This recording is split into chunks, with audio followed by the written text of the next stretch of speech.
Hi everyone, welcome to my YouTube channel technology ज्ञान 342। आज की इस वीडियो में हम बात करेंगे पोस्ट ऑफिस की सीनियर सिटीजन सेविंग स्कीम के बारे में। यानी कि इस स्कीम में स्टार्टिंग में कितने रुपए जमा करने पड़ेंगे जिससे कि आपको हर महीने 41,000 रुपये की मंथली इनकम प्राप्त हो जाए। अब जैसा कि इस स्कीम का नाम है तो ये क्लियर हो जाता है कि यह स्कीम सीनियर सिटीजन के लिए है। इसके साथ ही 41,000 रुपये मंथली इनकम प्राप्त करनी है तो इसके लिए आपको एक साथ रुपये जमा करना पड़ेगा और हर 3 महीने बाद आपको इंटरेस्ट मिल जाएगा। 3 महीने का इंटरेस्ट आपको 1,23,000 रुपये मिल जाएगा, जिसे मैंने डिवाइड करके 41,000 रुपये बताया है।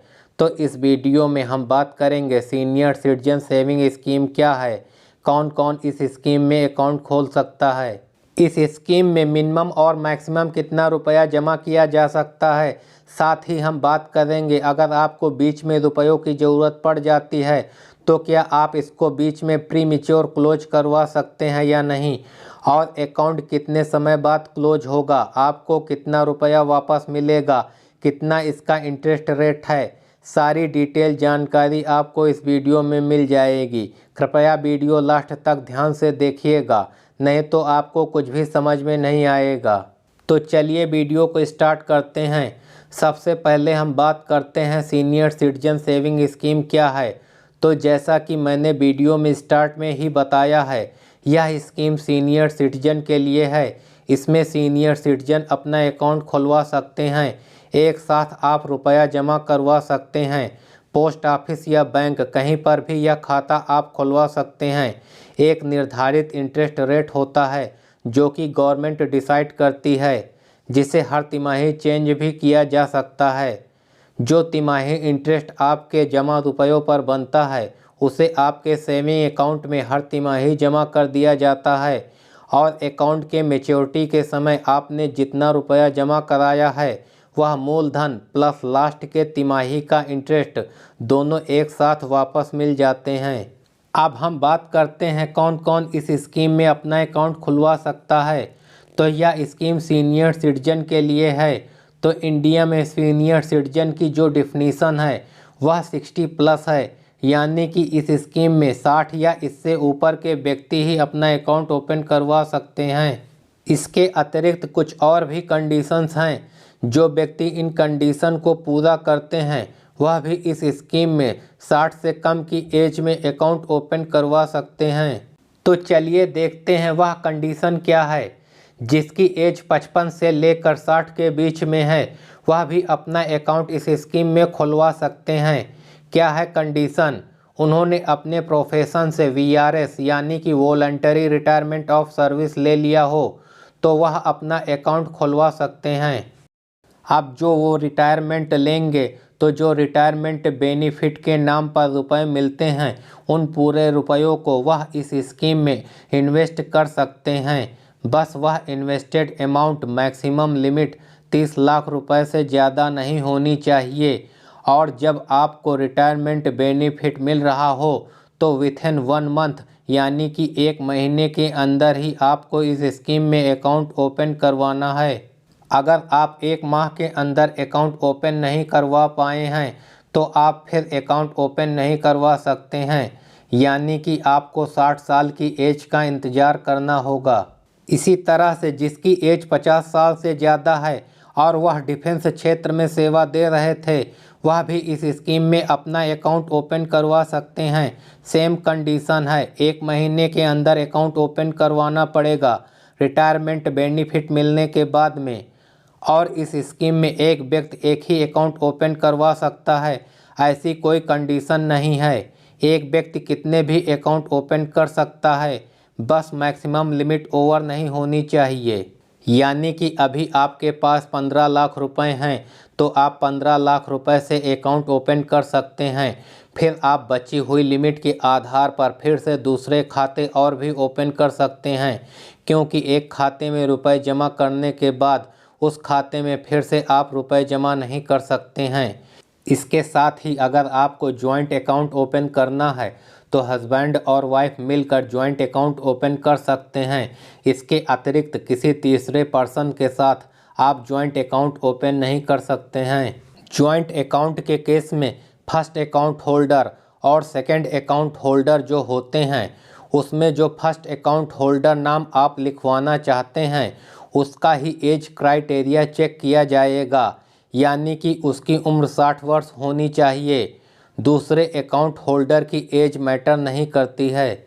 अब हम बात करते हैं डिपॉजिट लिमिट की, यानी कि कम से कम और अधिक से अधिक आप कितने रुपए इस स्कीम के अंतर्गत जमा करवा सकते हैं। तो इस स्कीम में आप कम से कम 1000 रुपये और अधिकतम जमा की बात करें तो एक व्यक्ति 30 लाख रुपए मैक्सिमम जमा करवा सकता है। बस जमा की जाने वाली अमाउंट 1000 रुपये के मल्टीपल में होनी चाहिए। जिन व्यक्तियों की एज अभी 60 साल नहीं हुई है और वह रिटायरमेंट वाली एज से अपना अकाउंट इस स्कीम में ओपन करना चाहते हैं तो वह उतनी अमाउंट से अकाउंट ओपन करवा सकते हैं जितना उन्हें रिटायरमेंट बेनिफिट के नाम पर मिला है। मैक्सिमम डिपॉजिट लिमिट 30 लाख रुपए को कंसीडर करते हुए, यानी कि यदि आपको रिटायरमेंट बेनिफिट के नाम पर 20 लाख रुपए मिले हैं और आपके पास पहले से 10 लाख रुपए की अतिरिक्त सेविंग है और आप 30 लाख रुपए जमा करवाना चाहते हैं तो आप ऐसा नहीं कर सकते हैं, क्योंकि आप केवल रिटायरमेंट बेनिफिट अमाउंट 20 लाख रुपए से ही अकाउंट ओपन करवा सकते हैं। आपको 30 लाख रुपए की लिमिट पूरा करने के लिए 60 साल का वेट करना पड़ेगा।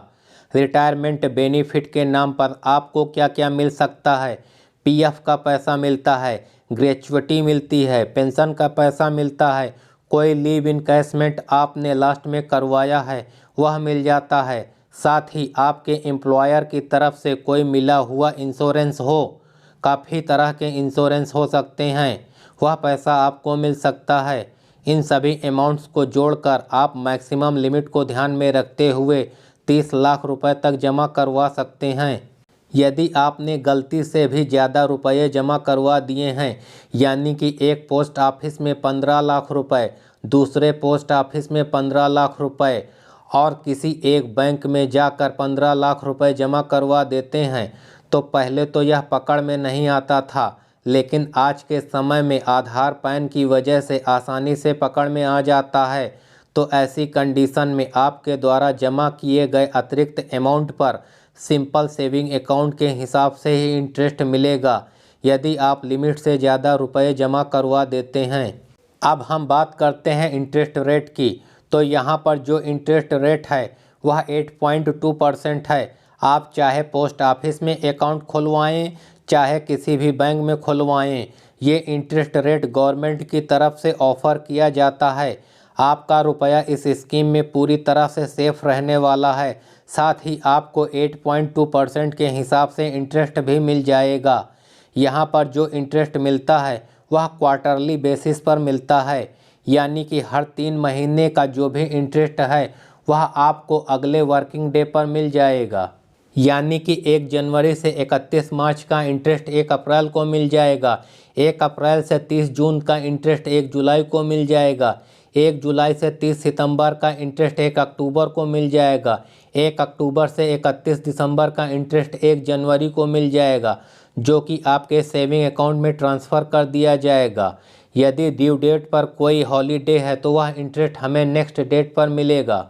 अब हम बात करते हैं इंटरेस्ट के कैलकुलेशन की, यानी कि कितना रुपया जमा करने पर हमें कितना रुपया मिलेगा। और जो हमने स्टार्टिंग में बात की थी हर महीने 41,000 रुपये लेने के लिए आपको कितना रुपया जमा करना होगा। यदि आप इस स्कीम में अकाउंट खुलवा कर 1 लाख रुपये जमा करते हैं तो क्वार्टरली इंटरेस्ट 2,050 रुपये मिलेगा और ईयरली इंटरेस्ट की बात करें तो 8,200 रुपये मिलेंगे।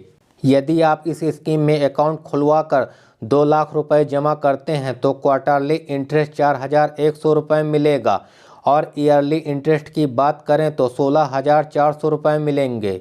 यदि आप इस स्कीम में अकाउंट खुलवा कर 3 लाख रुपए जमा करते हैं तो क्वार्टरली इंटरेस्ट 6,150 रुपये मिलेगा और ईयरली इंटरेस्ट की बात करें तो 24,600 रुपये मिलेंगे।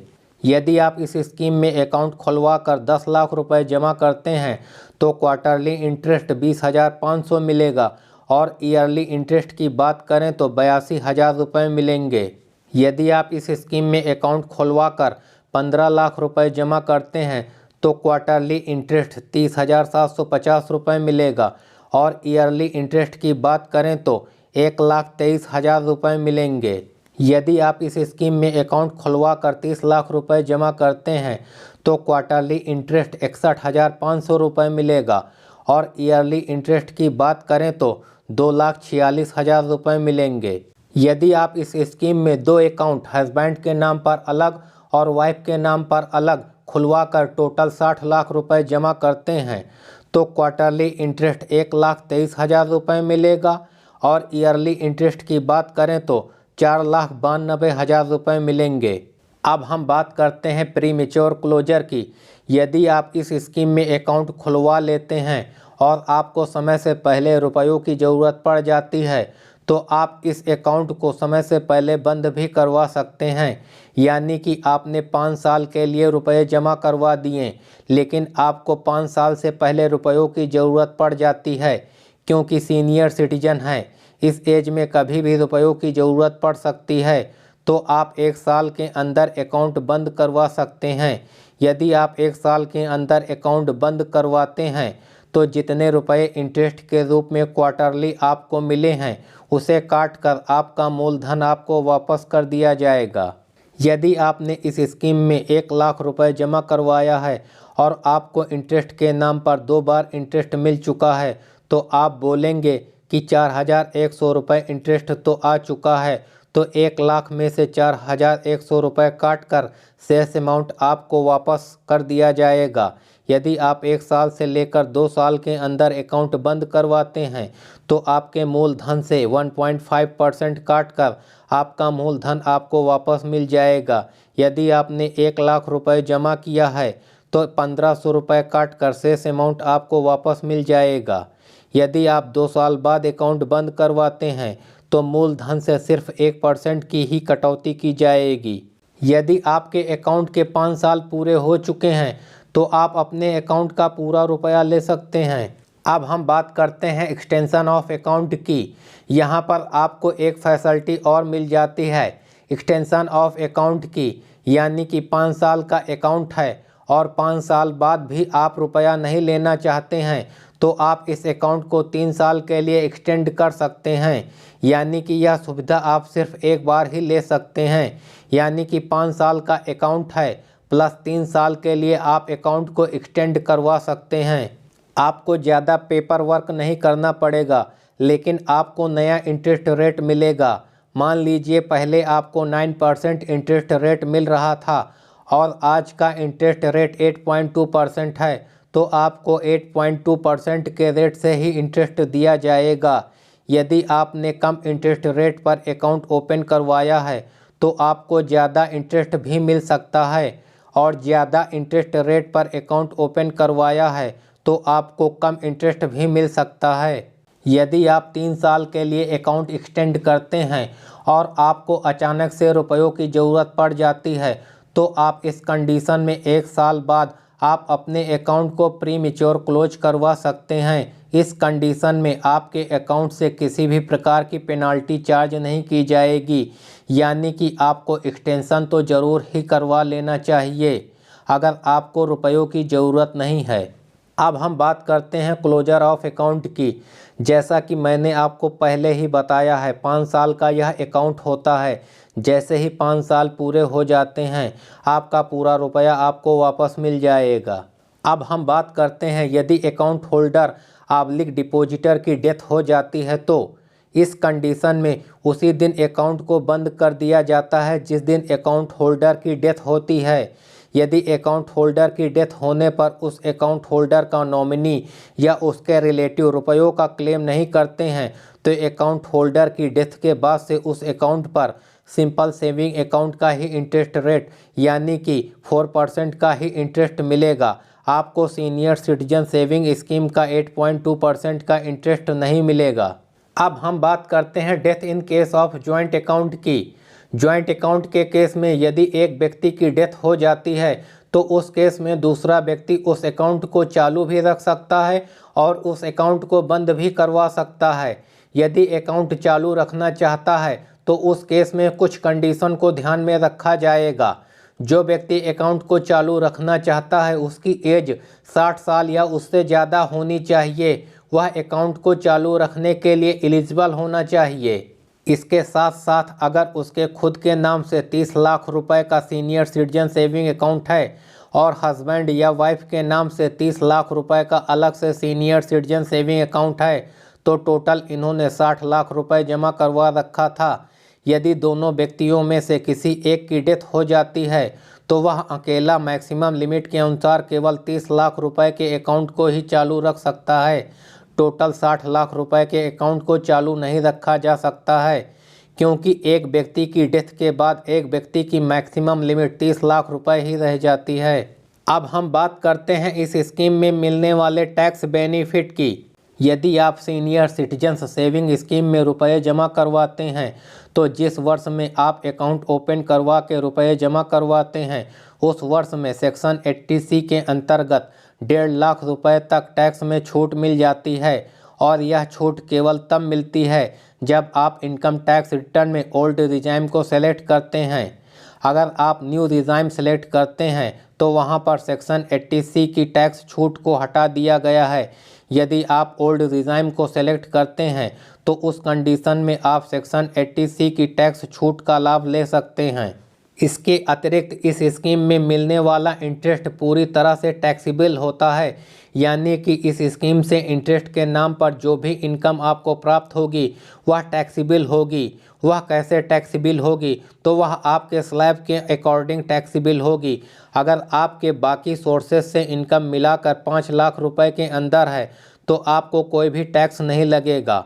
और यदि आप 15G/15H फॉर्म भर के जमा नहीं करते तो आपके अकाउंट से TDS भी काट लिया जाएगा। यदि आपकी इनकम कम है तो आपको हर वर्ष 15G/15H फॉर्म भर के अपने पोस्ट ऑफिस/बैंक जहां पर भी आपका अकाउंट है जमा करवा देना चाहिए, जिससे आपकी इनकम में से TDS ना काटा जाए और आपको जो इंटरेस्ट मिलता है वह पूरा मिले।